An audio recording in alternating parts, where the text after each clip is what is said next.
Buenas tardes a todos. Soy Manuel Walter. ¿Me escuchan? Sí, se escucha. Por parte de la Asociación Geológica de Panamá, ABIOPA, y el capítulo de Panamá de la Sociedad Mesoamericana para la Biología y Conservación, SMBC, le damos a todos una cordial bienvenida a esta interesante videoconferencia que se titula Garrapatas, verdades y mitos de su importancia en Panamá. De verdad estamos muy complacidos de contar con su participación en este programa de videoconferencias que busca más que nada difundir el conocimiento científico durante estos momentos de crisis. Como primer punto, tendremos palabra por parte de la Magister Vera de la Cruz, vicepresidenta de SMBC, capítulo de Panamá. Adelante, profesora.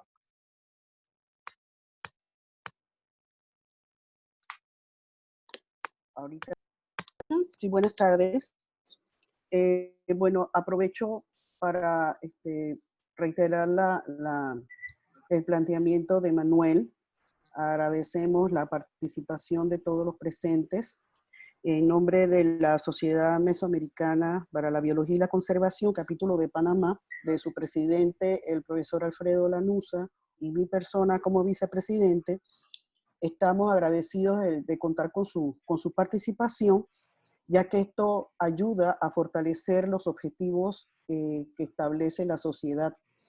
En este sentido, para poder difundir lo que es información y poder intercambiar con la comunidad científica y el resto de la sociedad información relevante y que sirva para ilustrarnos en situaciones como las que estamos viviendo en estos momentos.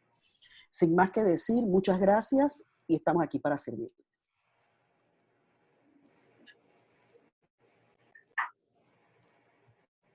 Muchas gracias, profesora, por sus atinadas palabras. Ahora le estaré presentando al expositor de la tarde, un científico destacado por sus aportes en el estudio de las garrapatas. Él nos acompaña desde el Instituto Conmemorativo Gorgas de Estudios de la Salud. Con ustedes, el Magister Sergio Bermúdez. Adelante. Y buenas, ¿qué tal? Muchas gracias, Walter, por la invitación. Estoy muy complacido de poder participar en este evento. Pienso que en la medida que tengamos esta situación así bastante complicada con el coronavirus, mientras que no tengamos una vacuna, vamos entonces a estar dentro de esta modalidad, impartiendo un poco de ciencias. Yo me encuentro ahora en lo que va a ser el laboratorio de grupo de estudios con ectoparásitos, una nueva área que tenemos en el Departamento de Entomología Médica del Gorgas. Así que estamos aquí en el mismo frente de batalla, como se podría decir. Así que agradezco mucho tu invitación y también agradezco a los presentes el tiempo que se han tomado para escuchar y espero que haya muchas preguntas para que podamos, en la medida que podamos contestarlas, resolverlas y también otros que puedan compartir su experiencia.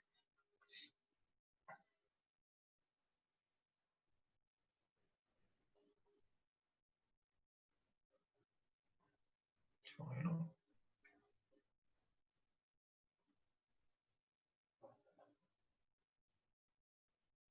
¿Seguimos? Yo no sé si se escucha.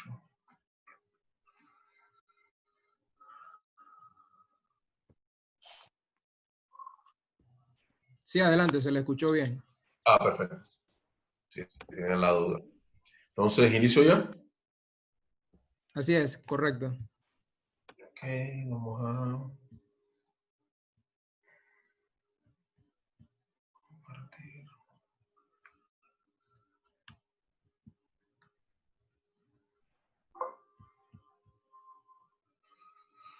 Muy bien, como vamos a hablar de unas cuestiones que tienen que ver con las garrapatas, básicamente vamos a tocar algunos temas muy generales de lo que es la garrapata, después vamos a ir andando en lo que vendría siendo lo que es la diversidad que tenemos en Panamá y las especies podrían ser un problema. Pero le puse este título, Verdades y Mitos, porque en la medida que estoy conversando algunas cosas, la persona que quiera que le dé las referencias en las cuales nos basamos, son bienvenidas. Yo le voy a estar pasando al grupo varios PDF de los trabajos que son los más utilizados dentro de la literatura mundial de América Latina y las publicaciones que tenemos aquí en Panamá, para que puedan entonces leerlos cuando ya se acabe la conferencia. También estoy metiendo algunos mitos que se tienen, no solamente desde el punto de vista de la parte popular, sino también lo que se ve en algunos artículos científicos, en revistas que publican algunos trabajos que tienen su mérito, pero que también tienen algunos errores de interpretación que se pueden convertir y se pueden propiciar en mitos para el estudio de las garrapatas. Bueno, vamos a iniciar rápidamente con las generalidades de las garrapatas. Las garrapatas hay que iniciar diciendo que no son insectos, son arácnidos, pertenecen al mismo grupo que la misma clase que los alacranes, los escorpiones, los amblipígidos, un grupo de artrópodos que se caracteriza por la presencia de quelíceros y por lo regular 8 patas. Este es el grupo en el cual pertenecen las garrapatas. Las garrapatas son ácaros y dentro de los ácaros son los ácaros más grandes en lo que se considera tamaño, pero es una de las familias que tiene un número bastante reducido de especies si se compara con otras familias de ácaros. El origen de las garrapatas es bastante antiguo, se tienen registros fósiles que se calcula que son del Cretácico. Hay varios géneros y varias especies que se han descrito a partir de esta prueba fósil, a través de ámbar principalmente, y a pesar de eso también se tienen registros fósiles de algunas especies que son muy similares a las especies que tenemos ahora. Estoy poniendo 2 ejemplos que son los que más llaman la atención. Amblioma cercadicimili, una larva que fue encontrada en ámbar, y Amblioma argentina, ambas son garrapatas que parasitan reptiles que todavía tienen, la especie está viva. Desde el punto de vista de biología, las garrapatas tienen 3 fases posembrionarias. Larva, que se caracteriza por 6 pares de patas, como vemos en la parte de arriba, 6 pares de patas. Las ninfas y los adultos, que tienen 8 patas, y se diferencian en que las ninfas no presentan espiráculos, mientras que los adultos presentan el espiráculo y también presentan el poro genital, que es por la cual se da la cópula. Aquí vemos por lo menos lo que vendría siendo los diferentes estadios de una especie que se llama Ornithoros puertorricensis, bastante común en Panamá, y acá lo que es ripicéfalo del complejo sanguíneo. Algo que es bien curioso en la diferencia entre ixoides y argácides es que los argácides en la fase de ninfa pueden tener varias mudas, con alimentación, sin alimentación, cosa que no se ve en ixoides. En ixoides la garrapata se alimenta, se baja el hospedero, muda, y eso lo hace en las 3 fases que tiene de alimentación, mientras que en las garrapatas argácides, algunas especies tienen varias mudas dentro de lo que vendría siendo la etapa de ninfa. Eso es algo bastante interesante. Algo que podemos ver en esta diapositiva es la diferencia de tamaño que hay entre una larva ingurgitada, porque también está ingurgitada, y una hembra ingurgitada. Esto es Amblioma avarium, una garrapata que parasita perezoso. Y podemos ver el tamaño de la larva, el tamaño de la ninfa, el macho. Una hembra no ingurgitada, o sea, no está repleta de sangre, no tiene huevos, y una hembra que está harta, ingurgitada, llena de huevos. Esto es bastante llamativo porque en el interior muchas veces se dice que la chata es una cosa, la rodela es otra cosa, la garrapata es otra cosa. No, todos son los mismos estadios de garrapatas, de diferentes especies de garrapatas. Ya lo que es importante mencionar, que a veces me han preguntado si los chirotes son garrapatas. No, lo que considero que los chirotes son coloradillas, que son otro tipo de ácaros del grupo de los trombiculoideos, que son bastante distintos. Como ven, el tamaño de esta hembra es bastante grande, es una de las garrapatas más grandes del mundo, que parasita perezosos. Algo que sí es bien conocido con las garrapatas, que todos los estadios posembrionarios, larva, ninfa, adultos, son hematófagos obligados. Tienen que chupar sangre. Hay algunas excepciones, algunos machos de algunos géneros, por ejemplo, ixodes, se especula que no se alimentan. Algunos argáceas como adultos no se alimentan, y eso tiene que ver con una adaptación y una evolución distinta a la que llevaron las otras especies. Pero en términos generales, los 3 estadios se alimentan. No es como, por ejemplo, en insectos. En insectos tenemos mosquitos, tenemos chinches, tenemos los tábanos, que de repente los inmaduros no se alimentan de sangre, los adultos sí, los mosquitos solamente se alimentan la hembra. Entonces acá se alimentan los dos sexos y se alimentan también los estadios inmaduros. Este es un ejemplo de lo que estaba hablando. Esta es una iguana y podemos ver todos los estadios, podemos ver las larvas ingurgitadas, ninfegurgitadas, machos y hembras alimentándose en el mismo hospedero. Bueno, un par de diapositivas más adelante vamos a hablar lo que es el ciclo de las garrapatas.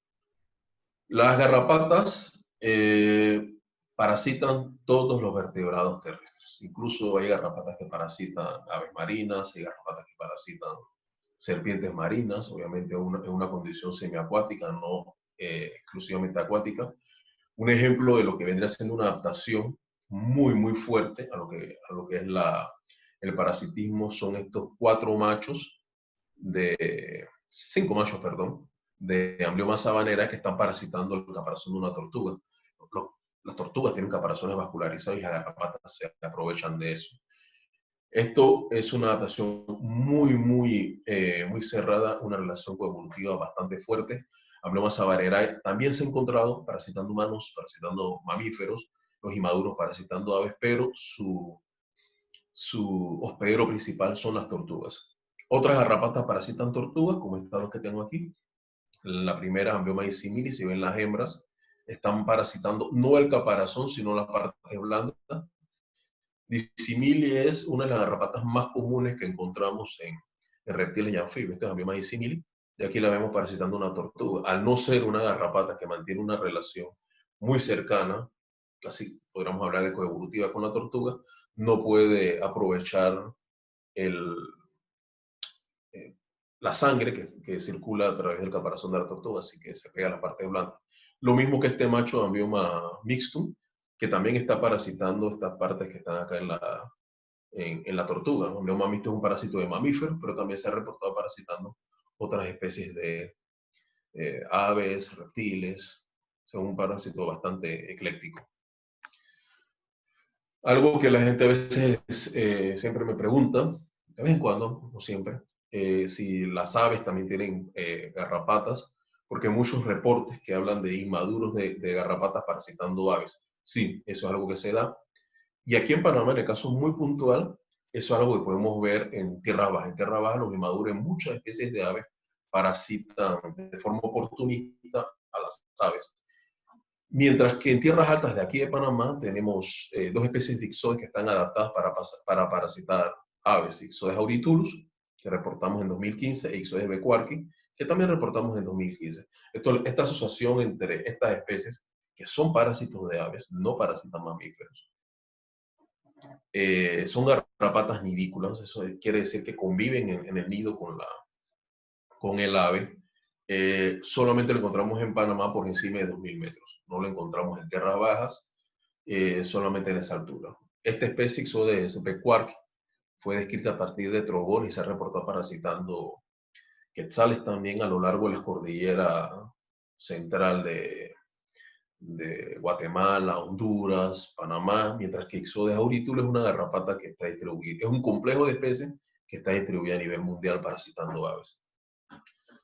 Entonces ya vemos que las garrapatas parasitan todos los organismos y el ser humano no escapa del parasitismo de las garrapatas. Y eso es algo que vamos a ver al final de las diapositivas, cómo es el impacto de las garrapatas en la salud del ser humano.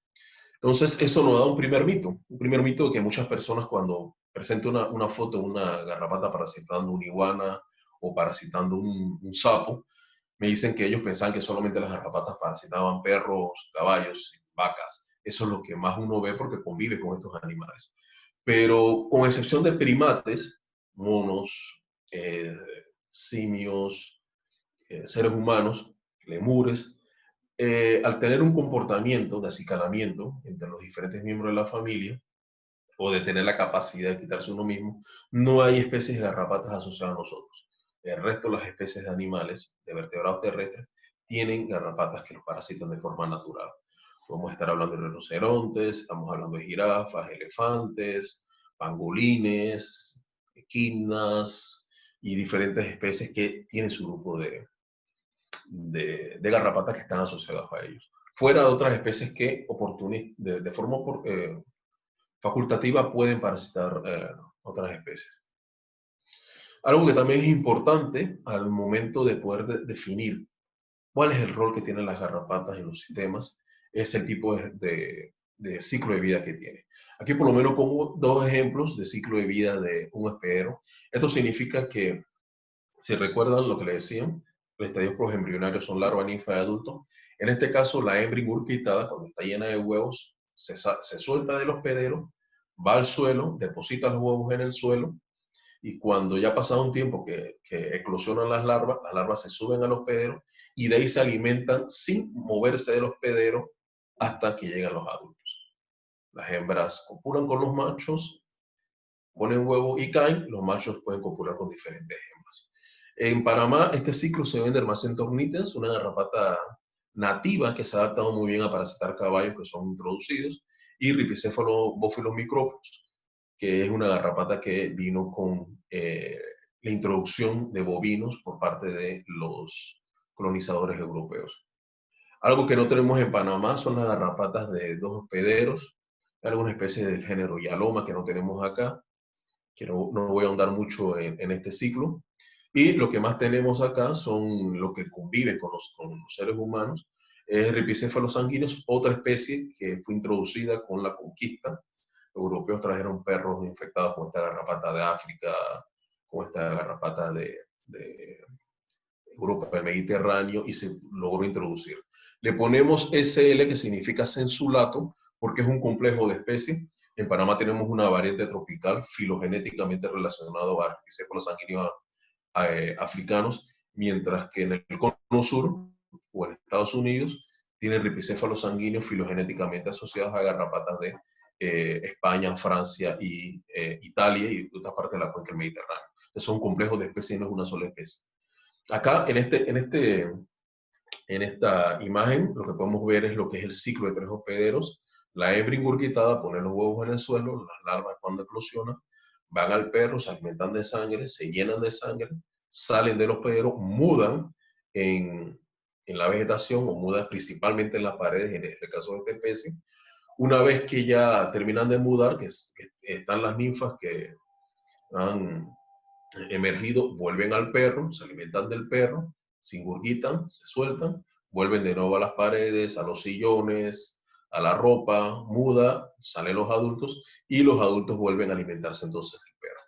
En este ciclo es bien importante el manejo del parasitismo, porque si se trata al perro, el perro ya deja de ser palatable para las garrapatas, y aquellas garrapatas que están mudando en las paredes, en el techo, detrás de los cuadros, en las sillas, en los sillones, en zapatos no usados, en los ornamentales de la casa, esas garrapatas, al no encontrar un hospedero, va a comenzar entonces a alimentarse de sangre humana.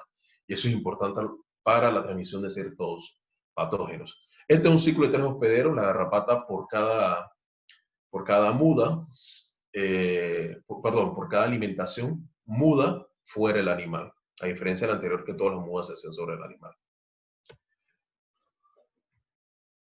Otro tipo de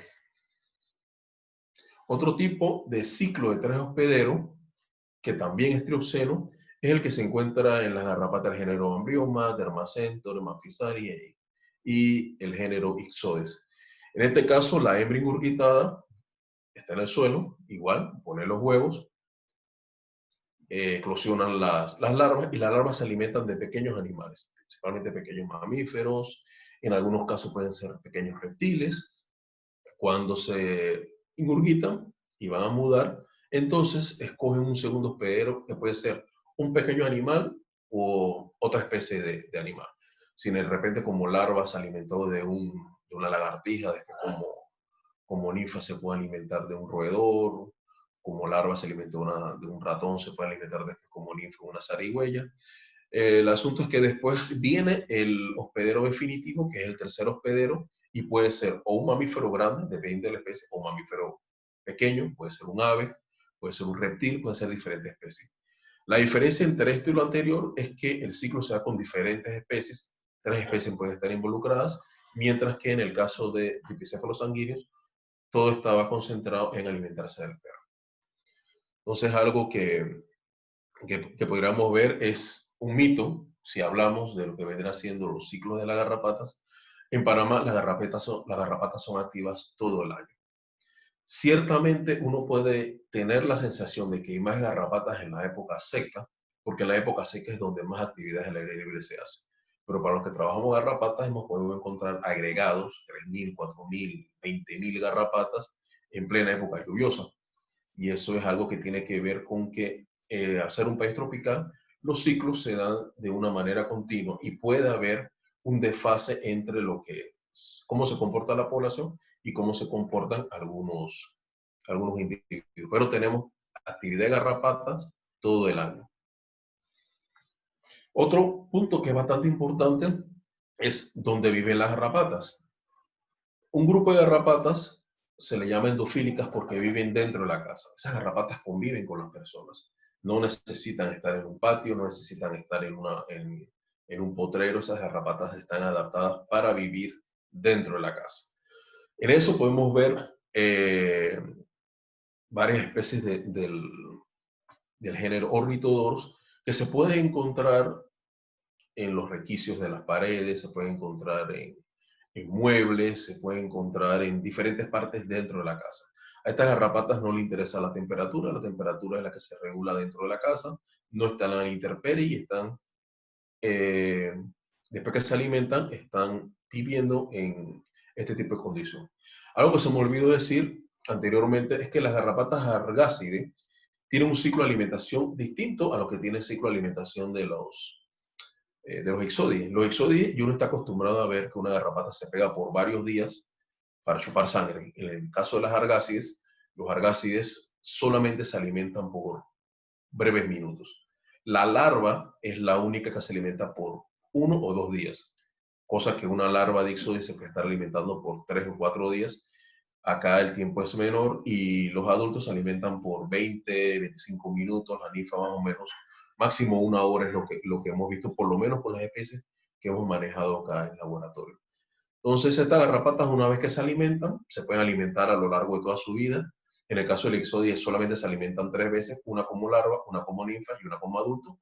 Acá estas garrapatas, cada vez que se alimentan, salen, se digieren un tiempo fuera en las recónditos, estos lugares así en las paredes o en diferentes sitios, y cuando una vez vuelven a buscar hospederos, salen, se alimentan, se pegan por un par de minutos y vuelven de nuevo al sitio donde descansan. Otra especie que también es nidícola, endofílica, son ripicéfalos sanguíneos, que la habíamos visto anteriormente. Estas garrapatas pueden hacer toda su vida dentro de una casa sin ningún problema. Hay perro, se va a alimentar de perro, poco se alimenta de gato y se está alimentando de seres humanos. Entonces las hembras van a poner sus huevos en cualquier superficie, en dijas de las paredes, detrás de los muebles, detrás de cuadros, dentro de zapatos que no se utilizan mucho. Son bastante prolíferas al poner sus huevos y así mismo cuando van a mudar también escogen diferentes lugares para hacerlo. Esto es un problema domiciliario. En el caso de Ornithodoros puertorricensis, que tenemos aquí dentro de la ciudad de Panamá y también en otras ciudades del país, su comportamiento es muy similar al que vendría siendo con el chinche de cama. El chinche de cama convive con la persona y parasita a la persona cuando está dormido. Bueno, en este caso, estas garrapatas también conviven con la persona y se alimentan a la persona cuando duerme. En el caso del ripicéfalo sanguíneo, la alimentación es por más tiempo y solamente, como he mencionado anteriormente, se alimenta 3 veces, pero siempre también vive dentro de la casa. Lo que más uno está acostumbrado a pensar es que las garrapatas viven a la intemperie. Viven al descampo, están dentro del bosque, están dentro del potrero, y esto es lo que más uno puede observar. Tanto en vez de las hojas o en el haz de las hojas, uno puede ver a garrapatas con un comportamiento esperando a que pase un hospedero para entonces pegarse a este hospedero. Y en el caso de los inmaduros, una hembra que sale del hospedero ingurgitada va a poner 2.000 o 3.000 huevos. Esos 2.000 o 3.000 huevos se van a convertir en larvas y por medio de feromonas, hormonas de agregación, se van a ver estos agregados que uno puede ver principalmente en los potreros. Es mucho más fácil en el potrero, pero también se puede ver dentro de un bosque, especialmente en los trillos que dejan animales grandes, que dejan saínos, dejan tapires. Uno siguiendo esos trillos uno puede encontrar aquellas especies que parasitan a estos animales haciendo este comportamiento. Este comportamiento de búsqueda está muy ligado a aquellas especies que parasitan animales que andan mucho, carnívoros, ungulados, pero algunas especies están adaptadas para vivir dentro de huecos. Por ejemplo, la garrapata que parasita el conejo pintado, Apleoma paccae, esa garrapata está dentro de la madriguera. No se puede colectar, es muy poco probable que se colecte fuera de la madriguera. Lo mejor para colectarla sería tratar de ir a la madriguera y colectar las garrapatas allá. Entonces, no todas las especies se van a ver de esta manera. Otras garrapatas son arbóreas, otras garrapatas eh, parasitan dentro del mismo nido. O sea, hay diferentes comportamientos que se podrían considerar como garrapatas exofílicas. Y esto es importante conocerlo al momento de establecer un proyecto en el cual queremos capturar garrapatas y ver qué implicación puede tener en salud pública. Después vamos a ver qué especies son importantes en Panamá. Entonces, la adaptación y el origen, bueno, estamos hablando que las garrapatas son un grupo bastante antiguo, vienen del Cretácico, estaban parasitando lo que vendrán siendo los reptiles y grupos de mamíferos actuales. Tiene un componente de biogeografía en la medida que la tectónica de capa se evolucionaba en los grupos de vértebras y iban evolucionando los grupos de garrapatas. Como estamos viendo, las garrapatas, principalmente las que son exofílicas, evolucionaron a partir de tener una dependencia con el ambiente, tienen mucho tiempo fuera del ambiente. Más se calcula que el 90% de la vida de una garrapata está fuera del hospedero. En un ixodie promedio se alimenta como larva unos 4 días, también se alimenta como ninfi, como adulto, si acaso una semana. Entonces estamos hablando de que el ciclo, la mayor cantidad del tiempo entre que emerge si es una larva, entre que muda, si es una ninfa o un adulto, pueden de ser varios meses. Y no todas las garrapatas apenas que salen del huevo, apenas que mudan, van a buscar hospederos, sino que están mucho tiempo en el ambiente esperando que llegue un hospedero. Aquellas garrapatas que son ridículas, la tienen un poco más fácil porque su hospedero siempre llega ahí. Aquí hemos tenido garrapatas ingurgitadas que le hemos mantenido en laboratorio por mucho tiempo. Sin alimentarse, las larvas han durado fácilmente 8 meses. Entonces, eso también tiene que ver con la falta de disponibilidad de hospederos adecuados al momento que una garrapata muda o al momento que están las larvas ingurgitadas. Entonces, eso ahí uno puede ver que mucho su tiempo fuera del hospedero es bastante importante para ellos. Por lo cual, las condiciones climáticas y microclimáticas son muy importantes.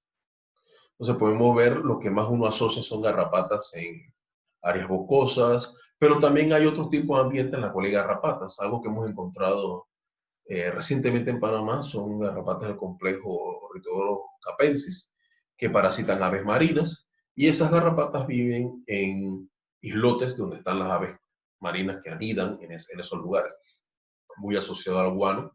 Hay otros ornitodoros y otros géneros de garrapatas que viven dentro de las cuevas de los murciélagos en condiciones de amonía muy concentrado, y es el tipo de microambiente que les favorece para sobrevivir. Se adaptaron a eso. Las garrapatas que parasitan murciélagos están adaptados a eso y no podrían adaptarse a una especie de murciélago. Por ejemplo, Rhitodoros o un antrícola que esté parasitando Pteronotus no se va a adaptar a parasitar un murciélago que vive adentro del hueco de un árbol. No están las condiciones para ella. Así que eso es algo bastante específico, y a veces se considera que algunas especies son más específicas para un determinado microclima o un determinado microambiente que para un hospedero en sí. Entonces podemos tener garrapatas de diferentes alturas. Esto es la Sierra Chicas de Córdoba, en Argentina. Hay garrapatas que están viviendo aquí a lo largo del altiplano andino. Hay especies que están adaptadas para parasitar llamas. Así que hay muchas especies parasitando a diferentes condiciones climáticas. Y el ejemplo más, por decir algo, más llamativo es Ixodes uriae, una garrapata que parasita aves polares y circumpolares. Tienen ciclos muy largos, obviamente la mitad de su vida se la pasan debajo de hielo o en condiciones bastante extremas, parasitando frailecillos en el norte, alcas también en el norte, o pingüinos en América del Sur o hemisferio sur. Entonces estamos viendo que están muy, muy adaptadas y eso nos lleva a otro mito. No todas las garrapatas viven en el trópico. Una vez yo leía un comunicado de un turista de un país anglosajón, creo que era estadounidense, que él recomendaba que se tenía que tener mucho cuidado cuando se viene al trópico porque había muchas garrapatas. Este turista decía algo porque su experiencia en su país era que las garrapatas solamente están en verano, mientras que acá están todo el año. Pero, sea en Alemania, sea en Suecia, sea en Canadá, hay garrapatas adaptadas y que son un problema muy similar al que causan los mosquitos acá, en términos de transmisión de enfermedades. Vamos a ver eso más adelante. Entonces, si hablamos un poco de diversidad, se conocen 4 familias de garrapatas. Una especie extinta, el Nocorotonidae, una especie de Nutanielide, que está solamente en una región semidesértica de África, Argácide, más de 200 especies, hay 10 especies en Panamá, y estamos contando porque estamos reportando 2 especies más en los próximos meses. Ixoide, 729 especies, 40 especies en Panamá y contando. O sea, para que tengan una idea, el orden donde están las garrapatas no es un orden muy grande, no es el orden más grande, pero cada mes se van identificando las especies, se están haciendo arreglos taxonómicos. Entonces, más o menos, cuando hablamos de géneros, los géneros que están, en negrita están los géneros que están en Panamá: Argas, Ornitodoros, Antrícola, Otobios, que lo tenemos en duda por un reporte, no se ha vuelto a reportar. Notoaspis, que es una garrapata de murciélagos en cuevas. Y ripicéfalos, como le mencionaba, es un caso excepcional porque las 2 especies que tenemos en Panamá fueron introducidas durante la colonia. Los ixodes que tenemos en Panamá, y lo vamos a ver más adelante, están principalmente distribuidos en las tierras frías de Panamá, o sea, tierras altas. Amblioma es el género más numeroso. Vamos a ver que hay Amblioma, Maphysale, 2 especies y 4 especies de Armacén. Estas son las especies que tenemos en Panamá. Tenemos 40 especies de Ixoide y 10 especies de Argácide. Estas especies que estoy poniendo en negrita son aquellas que de alguna manera parasitan seres humanos. Amblioma mixtum, es posiblemente la especie más importante en el país, ovale, que parasita carnívoros. Oblongomutatum, que es similar a mixtum, se parece mucho morfológicamente y también ecológicamente, prácticamente parasita cualquier cosa. Tapirellum es la garrapata que aquí en la cuenca del canal, en bosque, la que más parasita seres humanos. También muy similar a Amblioma oblongomutatum, el patrón que tiene la ornamentación es característico. Y Maphysale utacoqui, que es un parásito de venados, que también se encontró parasitando gente, y ripicéfalos sanguíneos. Y las garrapatas argácides, Ornitodoros puertorricenses, le hemos encontrado aquí parasitando prácticamente cualquier cosa. Reptiles exóticos, sapos, gatos, perros, aves, humanos, ñeques, coyotes, zorros grises. Es un parásito bastante ecléctico. Otro grupo de especies que hemos encontrado también parasitando seres humanos son garrapatas reptiles como Dicynili sabanerae, que habíamos visto parasitando tortugas, Amblioma parvum, que es algo que nos está llegando bastante, e Ixodes boliviensis en tierras altas. Aquí estamos hablando de 2.500 metros que tenemos 2 reportes de Ixodes bolivienses parasitando. Bueno, aquí me faltó poner Rhipicephalus microplus, unos médicos que trabajan en conjunto con nosotros viendo algunas enfermedades. Ellos nos han estado enviando Rhipicephalus microplus de áreas rurales, de potreros, en Chiriquí. Y eso es bastante importante. Entonces, si vemos las garrapatas que parasitan seres humanos, no todas las garrapatas serían un problema para el ser humano.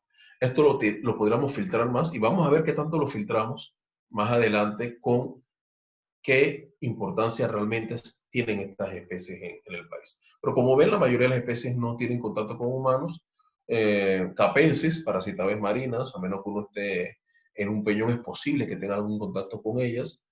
Ornitodoros astesi, parásitos de murciélagos.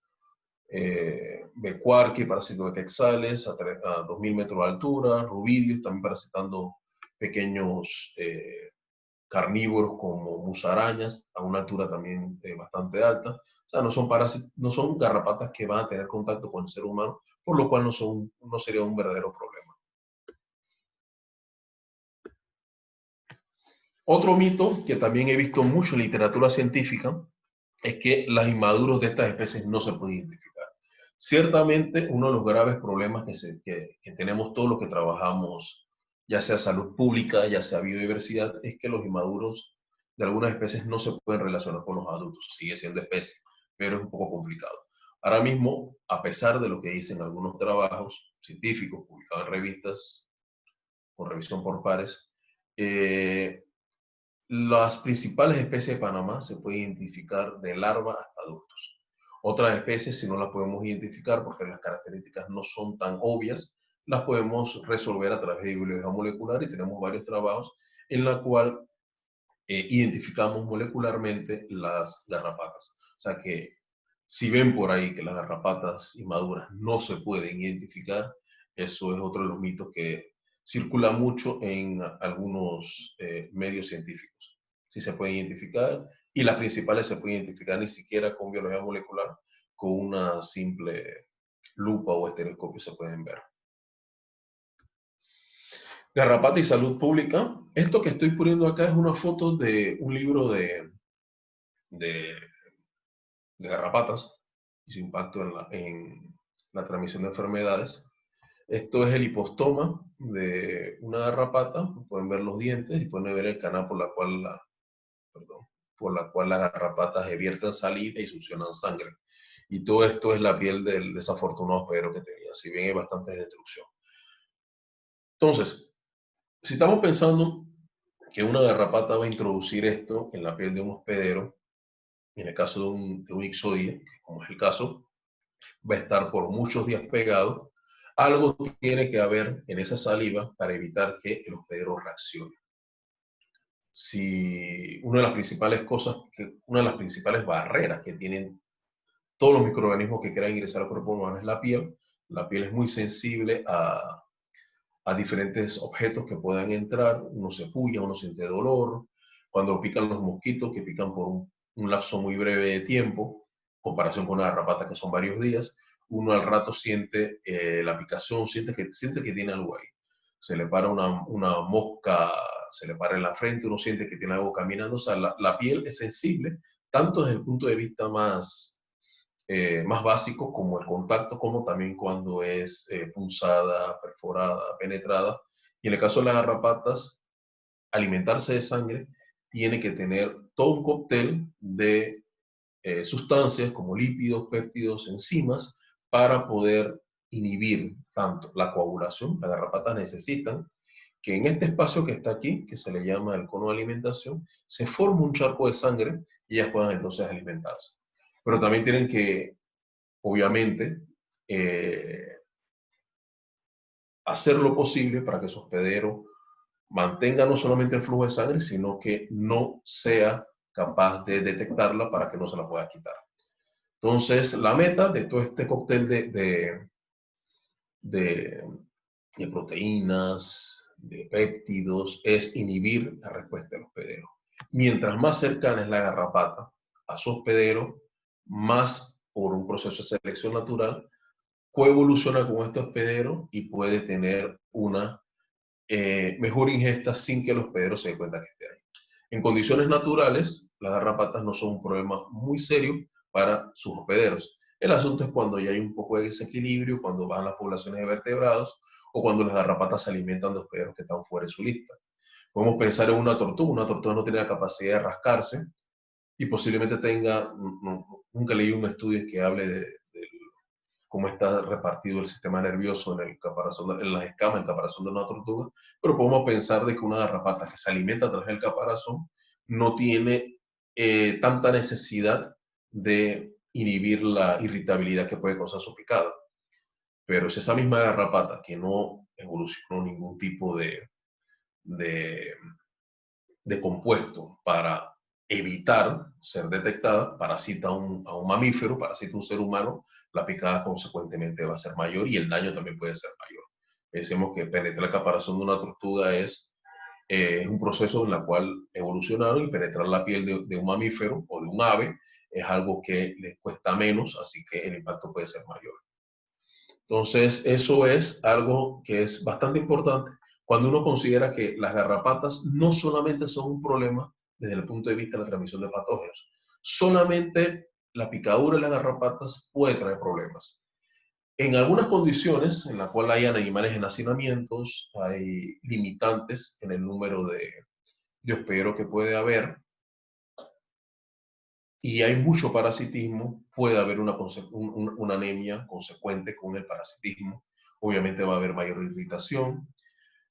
Vamos a ver que el cóctel el componente de la saliva y la garrapata ya se considera que es tóxico, ya se considera que puede ser incluso precursor de venenos en otros grupos.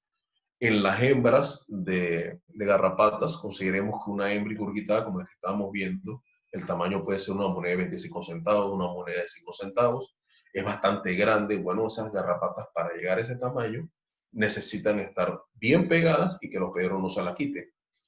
Obviamente, para eso también hay parte del componente de la saliva que inhibe la transmisión nerviosa y el animal comienza a sufrir de parálisis y puede morir por parálisis. Principalmente, la parálisis inicia en este caso con inmovilización del cuarto posterior y después va ascendiendo hasta que puede tener una falla cardíaca. Todo eso necesita una hembra de garrapata para cuando ya tenga un tamaño lo suficientemente grande para que con un rozón la puedan lastimar o la puedan separar, el hospedero no se mueva tanto. Entonces esto es un daño directo que se tiene con la picadura de las garrapatas. Otros daños indirectos pueden ser cuando las garrapatas hacen sueltas, dejan cierta cantidad de sangre que comienza a fluir sin que todavía haya una respuesta de plaquetas que pueda cerrar, que puede impedir que siga saliendo sangre. Eso puede traer infecciones secundarias, puede traer miasis y puede traer otro tipo de problemas. Y algo que se ha estudiado recientemente son las alergias alimentarias, y mucha gente lo toma como broma que las garrapatas pueden volver vegetarianas a las personas por el reconocimiento del alfagal en la ingesta alimentaria que puede ser inducido por la picadura de las garrapatas. Entonces, lo que uno se va a los extremos, entonces puede ver esto, que son picadas. Aquí no hay transmisión de enfermedad. Aquí simple y sencillamente es la reacción de la piel a la picadura de la garrapata. Como ven, estas ampollas sin infección y sin nada es algo importante. O una enfermedad bacteriana como Rickettsia macile en una persona. Esto es una fiebre de curso generalmente benigno. Ahora imagínense Rickettsia, que esto lo hace en los órganos. Ya no es un curso benigno, sino que vamos a ver la mortandad que puede causar. Entonces, hay una serie de artículos que van saliendo hablando de la importancia de las garrapatas solamente desde el punto de vista de la picada, sin mediar la transmisión de patógenos. Pero incluso para la transmisión de patógenos se está estudiando qué papel juegan aquel cóctel de componentes, la saliva y las garrapatas, para mantener la transmisión de estos patógenos. O sea, hay muchos artículos que incluso están considerando a las garrapatas como animales venenosos, porque algunos de estos péptidos pueden ser encontrados de una manera análoga en otros grupos de artrópodos, arañas, diferentes organismos. Pero lo que la gente está más acostumbrada es a pensar a las garrapatas y microorganismos. Y sí, las garrapatas están asociadas a muchos microorganismos, sean bacterias, sean virus, sean parásitos unicelulares. Hay varias especies de garrapatas asociadas a muchos de estos microorganismos. Entonces, si uno compara a las garrapatas con los mosquitos y uno compara algunas especies que son vectores en mosquitos y algunas especies que son vectores en garrapatas, uno puede darse cuenta de que hay una mayor asociación en el microbioma que tienen las garrapatas con los mosquitos. Eso es algo bastante llamativo, es algo que se habla mucho, y eso consecuentemente en algunas especies que son patógenos, uno podría ver entonces la importancia tanto en medicina veterinaria como en medicina humana. Entonces la relación patógeno-garrapata no es una relación arbitraria, es un proceso en la cual la garrapata puede sobrevivir a estas infecciones, y en un caso tal, si está en las células de las glándulas salivares, la puede transmitir. Entonces, no es solamente que esté la garrapata, sino que también pueda tener una bacteria o un virus que pueda ser entonces activado de forma patogénica sobre un determinado vertebrado y que la garrapata tenga la capacidad de vectoriarlo. Esta parte es bastante importante porque el microbioma de las garrapatas es muy rico, pero uno, que es otro mito que se ve mucho, no todas las garrapatas son vectores. Otro mito que se ve mucho es que infección natural no es lo mismo que capacidad vectorial.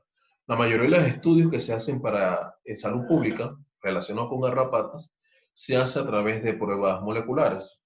No todos los laboratorios tienen las condiciones para hacer cultivos, no todos los laboratorios tienen las condiciones para mantener garrapatas vivas y entonces pasar un modelo experimental.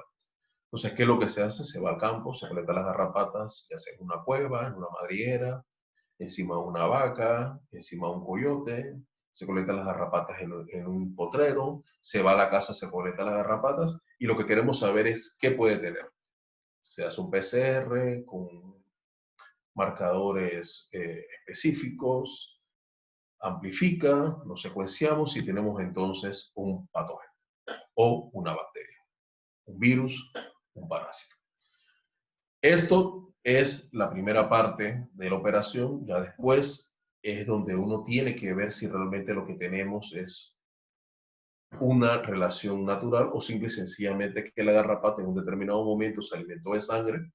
En ese momento hay una bacteremia bastante alta o una viremia bastante alta. Captó ese parásito, captó ese virus, captó esa bacteria y la mantuvo al momento que la sacaron sin que esa garrapata pueda tener una relación en la cual se pueda mantener hasta el próximo estadio y pueda ser un vector. Entonces, infección natural no es igual a capacidad vectorial. Para uno poder hablar de vector en garrapatas, uno tiene que llevar la garrapata al laboratorio con un determinado patógeno, infectar animales, ver si la garrapata tiene la capacidad biológica para adquirirlo, mantenerlo hasta la muda y volver a transmitirlo a un segundo hospedero. Entonces, no todas las garrapatas son vectores y se tiene que tener un cuidado al momento de establecer una relación.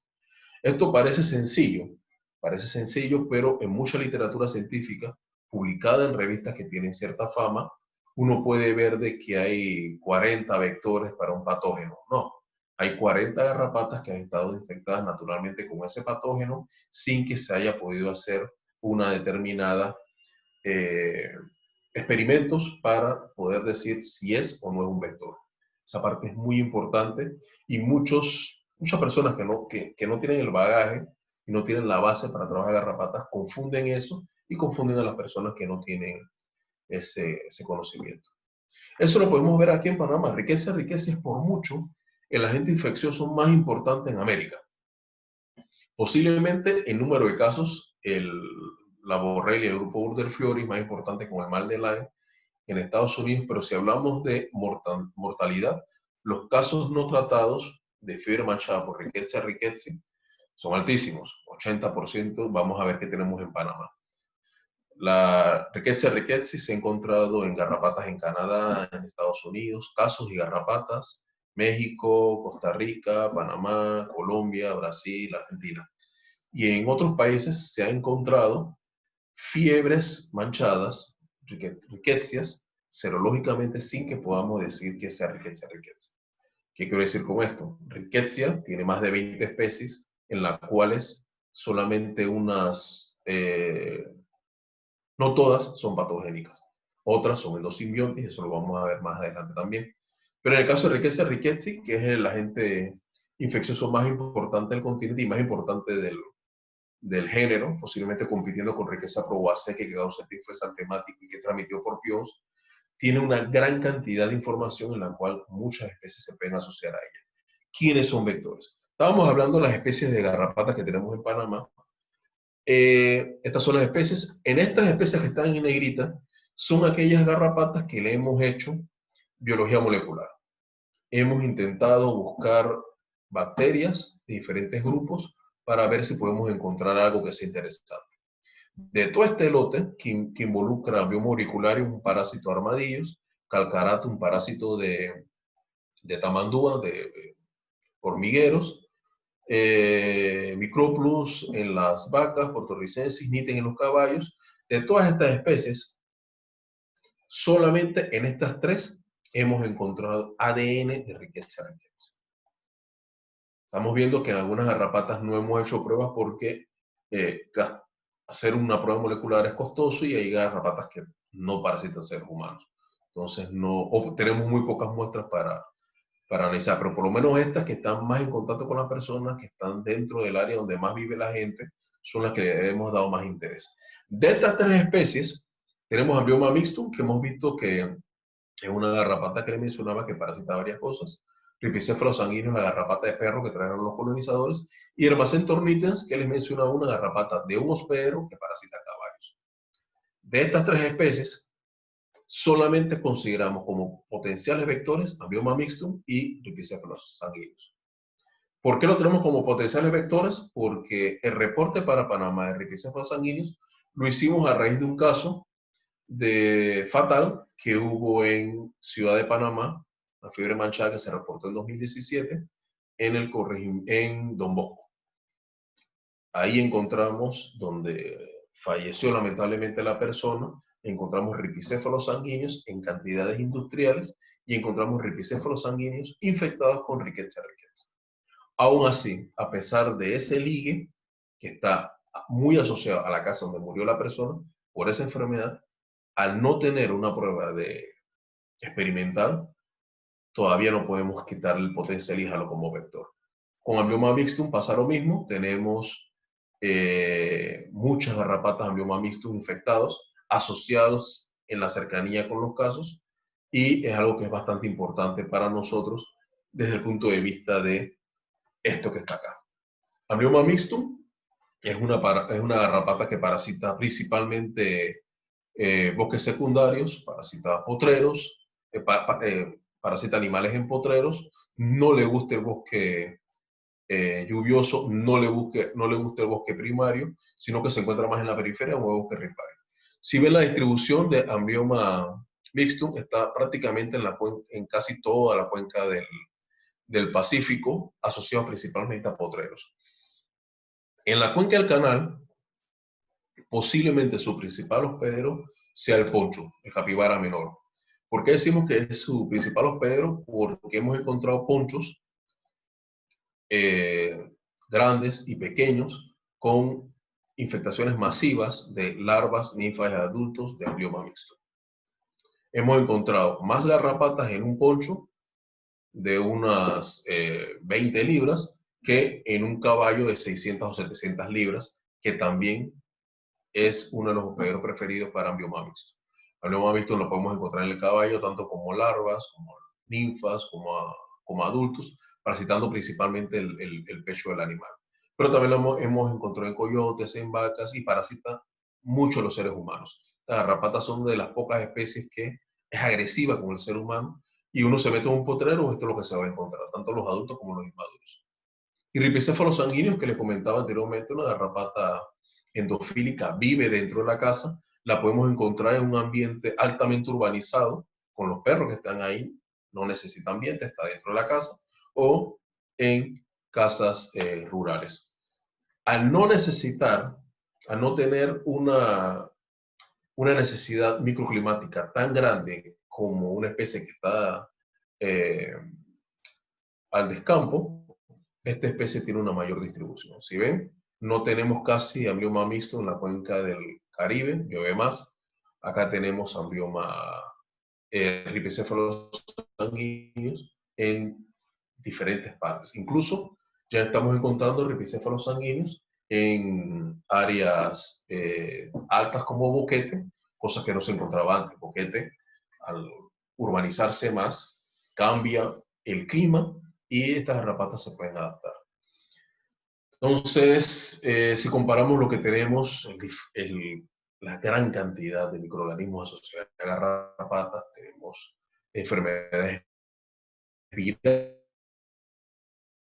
como fiebre colorado, la fiebre por garrapata, que son muy importantes en Europa Central, babesiosis, que conocen bien los veterinarios, anaplasmosis también, Ehrlichia, casi 7 rickettsioses, el grupo de la fiebre manchada, la fiebre recurrente trazada por argácide, y la borreliosis de la que son las celebridades, la fiebre Q, que en mi preferencia la veo más como una enfermedad de manejo de índole veterinario, o en el asunto de la leche y la tularemia.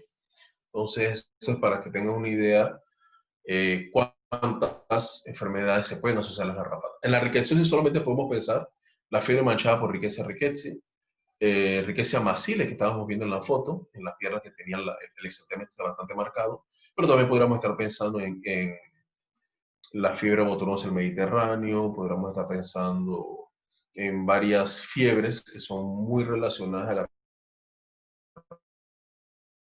garrapatas en el ambiente del Mediterráneo, y que tiene Rickettsia parkeria aquí en América también, y que son un complejo de especies asociadas a garrapatas muy particulares. Entonces, a pesar de que tenemos varias enfermedades, tanto virales como parasitarias o bacterianas, no todos los organismos que se asocian a garrapatas son patógenos. En el caso de las rickettsias, una vez leí un estudio que hablaba de que habían hecho un trabajo de microbioma, pero no utilizaron genes específicos y no secuenciaron. Obviamente obtuvieron una lectura para Rickettsia, pero no pudieron determinar qué Rickettsia era. En ese trabajo hablaban de que esa Rickettsia era patogénica.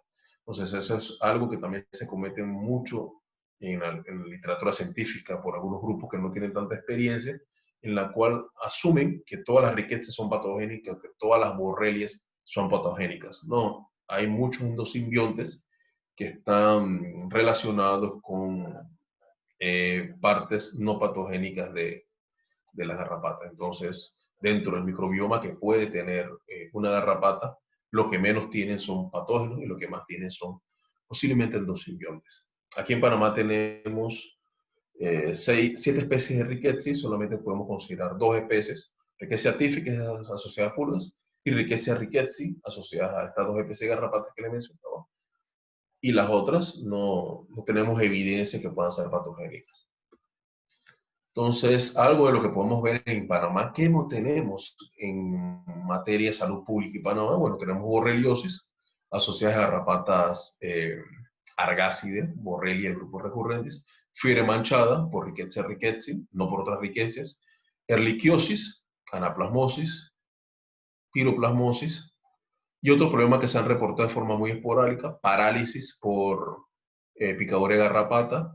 Obviamente lo que más se ve y lo que menos se reporta son las irritaciones o reacciones alérgicas muy fuertes y la alergia al consumo de carne que unos investigadores reportaron para los científicos de Barro Colorado. Dentro de la cronología que tenemos de eventos en salud pública asociadas a garrapatas en Panamá, tenemos que la fiebre recurrente transmitida por garrapatas fue una de las primeras enfermedades transmitidas por artrópodos que se investiga en Panamá. Estamos hablando que de principios del siglo pasado. Eso se estudió prolijamente en las primeras décadas de ese siglo y no se ha estudiado hasta que recientemente retomamos una investigación con estas garrapatas en base a los casos que estábamos teniendo de personas parasitadas por ornitolos portorricenses en Ciudad de Panamá, en Azuero, en Colón y en diferentes lugares. A partir de 1950 se reportan los primeros casos de fiebre manchada por Rickettsia rickettsii. En el 56 se hace un estudio de cero prevalencia, donde se ve que el 11% de las personas mantenían anticuerpos que reconocían a Rickettsia en una muestra de casi 1000 personas. El caso de parálisis producido por una hembra Amblyomma ovale en 1970. En el 2004 comienzan a aparecer los nuevos casos de fiebre manchada por Rickettsia rickettsii. En 2013 hicimos un estudio de seroprevalencia en personas que tenían contacto con los animales. Tuvimos una seroprevalencia un poco alta del 30%, pero eran personas que estaban directamente expuestas con los animales. Aquí no podemos hablar de Rickettsia rickettsii, podemos hablar de otras Rickettsia que estaban incidiendo en la respuesta inmune. Y en el 2018 reportamos un caso de Rickettsia canina en un niño que fue atendido por el cuerpo de médicos de un hospital en Dávila. Caemos a otro mito. En Panamá no hay mal de Lyme. parece contraproducente si estamos viendo todas las enfermedades que tenemos, una gran cantidad de reportes de cosas que se han dado. Las personas generalmente siempre preguntan si en Panamá hay mal de Lyme. Hasta el momento no hemos encontrado Borrelia, el grupo Burden en nuestros ixodes y tampoco en otras garrapatas. Eso no quiere decir que no haya. Lo que sí podemos ver por la casuística que nos llega a nosotros de personas parasitadas por garrapata y por nuestra experiencia en campo y en laboratorio, es que nuestros ixodes no tienen la agresividad que tienen en América del Norte o en Eurasia para parasitar seres humanos. Aquí ese nicho lo tiene Amblioma. Amblioma tiene especies que son agresivas al ser humano y por eso tenemos la fiebre manchada. En el caso de Lyme, que está asociada a ixodes, no tenemos hasta el momento una incidencia de garrapatas parasitando humanos. Afini, que es la más común, no parasita humanos, parasita perros, parasita carnívoros silvestres, pero no parásitos humanos. Uno puede ir a un bosque, en el bosque se puede llenar de Tapirellum, puede tener uno que otro Amblyomma naponense, pero ixodes no los va a parasitar. Y encima de eso, nuestros ixodes tampoco hasta el momento le hemos encontrado una espiroqueta del grupo del mal de Lyme. Entonces, a pesar de lo que mucha gente especula, en Panamá no tenemos Lyme. Nuestra evidencia no nos permite pensar que tengamos ni ecología ni casos para eso. Podemos tener pacientes que fueron infectados en su lugar de origen o en el lugar que visitaron, llegaron a Panamá y acá por una prueba serológica se les puede encontrar, pero como caso autóctono no lo hemos tenido. Otro mito que ya estamos tratando de hacer un mayor acercamiento de la salud veterinaria con la salud humana es la erliquiosis como un problema solamente de perro. Ya con este caso que tenemos un niño inmunológicamente competente, se infectó, dio un caso, tenemos el reporte, cualquiera que esté interesado en leerlo, le podemos dar la evidencia para que entonces puedan leerlo. Y hay otros casos de erliquiosis por serología, que utilizamos biología molecular para entonces llegar a la agente infeccioso. Esto no quiere decir que erliquiosis es un problema asociado con ricticéfalos sanguíneos. Dentro de la casa, pues, debe ser algo que se debe tomar mayor en consideración al momento de hacer un diagnóstico diferencial. Esto es lo que le mencionaba de fiebre manchada por riqueza, que por mucho es la enfermedad transmitida por garrapatas más importante en Panamá y posiblemente más importante en todo el continente.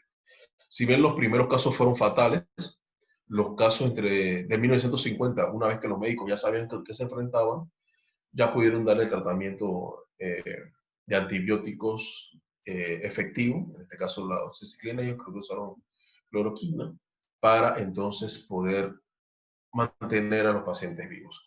Pero si se han dado cuenta, en los registros que tenemos, desde el 2004 hasta los casos de la comarca, todos los casos han sido casi fatales. Tenemos una alta fatalidad y obviamente hay un subregistro de la fiebre manchada por riqueza, porque no se investiga más allá de serología. Serología no puede diferenciar al 100%, sino que te dice a qué pertenece la enfermedad. No se hacen muchas pruebas moleculares y no se confirma realmente qué agente puede haber. Fuera de eso, hasta hace un tiempo atrás, no era obligatorio reportar los casos de fiebre manchada que se podían llevar. Ahora sí estamos tratando de llevar. Entonces, si vemos, es un porcentaje bastante alto. Es posible que estos números van a variar. Estos son los casos que hemos confirmado. Hay muchos casos de médicos que han atendido fiebre manchadas que han sido diagnosticadas desde el punto de vista serológico. Al final, al ser serológico y hacer una sola prueba, no podemos garantizar de que esa riqueza. Pudo haber tenido otra riqueza, las que están circulando, o otra que no hemos encontrado todavía. Todavía falta mucho por estudiar, a pesar de que tenemos muchos resultados, pero por lo menos esto es lo que tenemos con pruebas moleculares y por secuencia. Si ven, es una alta fatalidad que nos dice la importancia de esta enfermedad.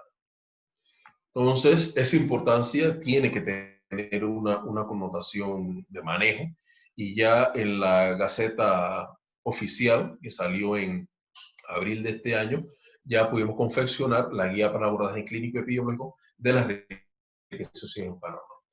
Esto nos da el último mito, en la cual algunas personas han comentado que en Panamá no se maneja esta enfermedad. He visto 2 artículos científicos que dicen de que en América Latina no se le da un tratamiento a los pacientes, sino de forma consensuada, sino que es prácticamente al criterio médico. No. Panamá, Costa Rica, Colombia, Brasil, México, tienen guías para el abordaje de esto, desde el punto de vista médico hasta el punto de vista de manejo. Entonces, eso es algo que es importante recalcar, porque este fue un esfuerzo de muchas personas para que pudiéramos tener esta enfermedad dentro de la palestra de las enfermedades más importantes en nuestro país. Pocos casos, si no se tratan esos pocos casos, podemos tener muchos muertos. Entonces creo que podemos entrar al periodo de preguntas.